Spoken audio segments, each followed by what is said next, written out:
it has now become a very common thing for our women to come out on social media and start talking about their marriage breakup.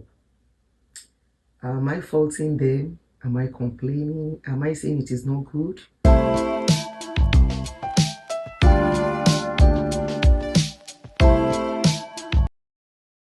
back.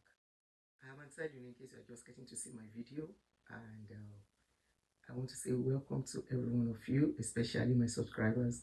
And if you're a new subscriber, thank you for subscribing. And if you're yet to subscribe, kindly subscribe as you watch this video. You're going to learn one or two things from it, especially as a young lady if you're still married, or if you're going to get married, or you are separated or divorced. Now, it's very common these days that to see podcasts bringing people to come and talk on their marriage breakups, and in the process people get carried away and spill so much. Now my question that I'm going to ask, and I want you to get something from it, is when you come to social media, it is okay to talk about your trauma, don't get me wrong. I'm an advocate of people talking about their trauma, but are you talking to the right person? Are you talking to the right people? When you are talking, what do you gain? What is your aim for talking? Are you coming to share your experience with the world to keep others from falling into it? If that is your aim, that is a no-no, because it won't stop. Are you coming to tell others how bad your ex is? If you are coming out to say that, do you think that will stop your ex from achieving what they want to achieve? Now I'm going to take it deeper. For a relationship that has children in it, how far or how deep are you supposed to go in talking, in spilling what transpired between you and your ex? In the days of old, when there was marriage breakup, people go to courts, they divorce, and everybody move on. I know some are traumatic, and when people go through such trauma in the developed world, they are given help, which is allowing them to speak to a specialist, a therapist. What is the purpose of that therapist? To walk the walk with them, to tell them what and what to do, what and what not to do, so they don't endanger themselves or the children involved in that marriage. For example, after divorce, some women tend to become frustrated, pained, which is understandable from whatever they have gone through. They become frustrated, and some run into depression, and some end up in psychiatric homes. Some just lose it and they can't hold things together. So it is always advisable they talk to somebody, to specialists, to work with them. But unfortunately, we don't have such. Maybe now we are having it in our society, but it is not yet being utilized by many. So what do we do, and what do we have among us? We have among us people who come to social media or some podcast channels who deal with this kind of a thing, where they interview them, some, and they don't even know they are going to go through talking about their marriage breakup.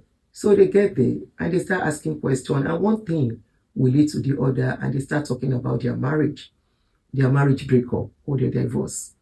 In the process of talking about this divorce, they spill so much, they talk so much, and this is where I am coming into this thing.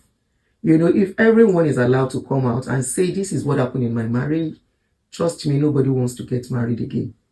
But are we saying it as it really is? Because there are so many marriages that break up. Every marriage that break up doesn't mean that the man is at fault. I won't stop saying this. Yeah, maybe more from their side than from women. And if men are allowed to talk, now you see internet go catch fire if men are allowed to talk too, or they have that boldness to talk. Come and say, yes, this is what happened in my marriage, this is what went on, this is what I've experienced. In fact, you'll be shocked too.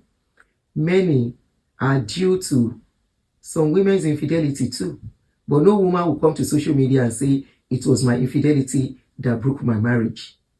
That will come up publicly and say my marriage broke up because my husband saw a text message from a man, or my marriage broke up, my husband saw was suspicious of me, and I tried to explain it was not like that. No woman will say that. What we've always heard is the man is abusive, the man is this, is a narcissist. In fact, narcissistic has now been attached to men than women, and we have it in both gender.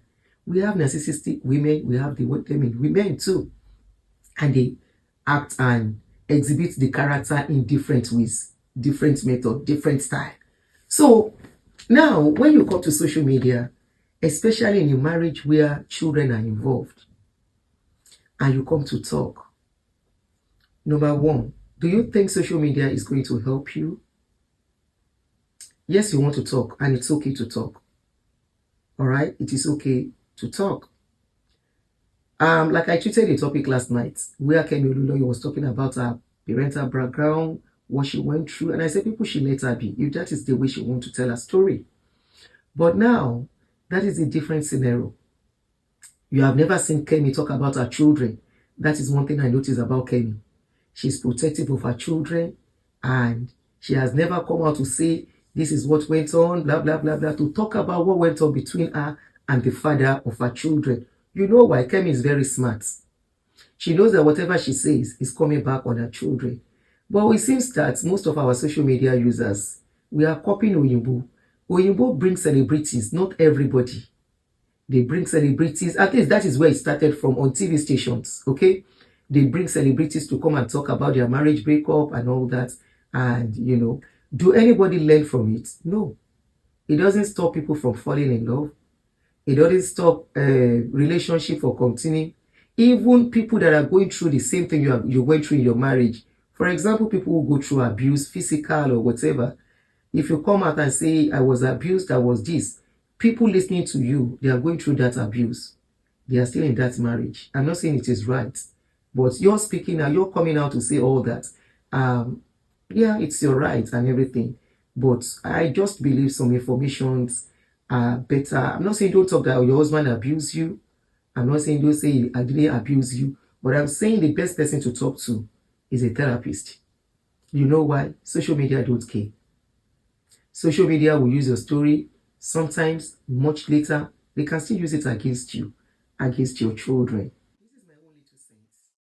I know many people may not agree with me, but if you know me very well, I'm an advocate of people speaking out and talking.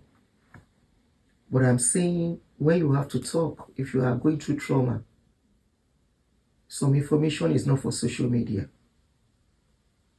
You're talking about the father of your children, your ex-husband, some information. I'm not saying don't tell them you are divorced. It's okay if you use your own platform to speak your story. That way you can control yourself to some extent. But when you are speaking to somebody, podcaster, they will push you to a level that will sell their story, and you will not know, and you will put it out there. Look at Nedu sometimes ago. Look at the kind of stories that sell on Nedu podcast until VDM came for him. You can see the kind of information, some things they will say. What? Why? That is the selling point. After that, you carry that trauma, you carry the stigma. The podcaster smile to the bank. You are the one, and you and your children will carry the stigma of whatever you put out there. Not any other person. It is you and your children that will carry the stigma. I hope you are getting it. Be careful out there. Seek help. Social media is not help. Most people that come out, it's not as if they need financial help. I'm not talking about those that really need financial help. I'm talking about people who don't really need financial help, all in the name of probably getting back at their ex-husband, or thinking social media will have pity for you. They don't pity you. because they don't care. Social media does not care. Forget whatever comment. Hey, yeah, oh my show. It ends right there. And they move on to the next person. But they will remind you one day. They will remind your children one day of some things. Where your children are going to get married, they will remind them there. Where your son is going to get married, they will remind him. If your son make any little mistake, they will say it's because his father has been like that. Even if he has reason to behave that way. How will you feel tomorrow your son gets married and the wife probably misbehaving and your son tried to probably do one or two things to save the marriage or put his feet ground as the man of the house, and the wife says, I don't blame you. If I knew, I shouldn't have married you because your story is out there. After all, your father was the same thing. We saw what your father did to your mother now. And you hear of that. How will you feel? That is what I'm...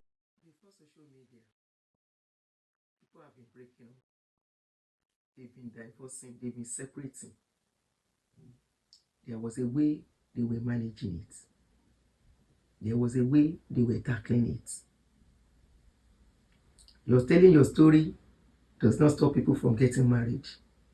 You're telling your story does not stop people from falling in love. In fact, that man, when you talk, saying a badass, now this one, now that one, now useless man, now kind man, instantly the man has another woman that is telling somebody that the man is the best thing that has ever happened to her.